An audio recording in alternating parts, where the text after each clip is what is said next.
сосын Айбек бауырымыз жаңағы өнімін көріп мен риза болып отырмын. Айбек бауырым сәттілік сіздерге, қазақ жастарының осылай сауатын ашып осындай тіл дамыту орталықтарыңыз дами берсін. Рахмет.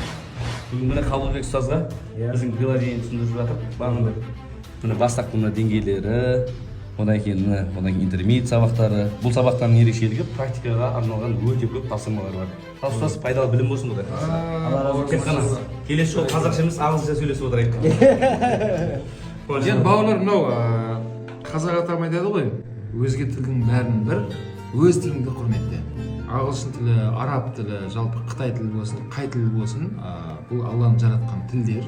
Бірақ әлемдік сол кірт ретінде сол тілді үйренуіміз қажет. Мен өткен Америкаға барып келіп, тағы да бізде осындай сапарлар бар. Сосын Айбек бауырымыз жаңағы өнімін көріп мен риза болып отырмын. Айбек бауырым, сәттілік сіздерге, қазақ жастарының осылай сауатын ашып, осындай тіл дамыту орталықтарыңыз дами берсін. Рахмет ұстаз. Рахмет.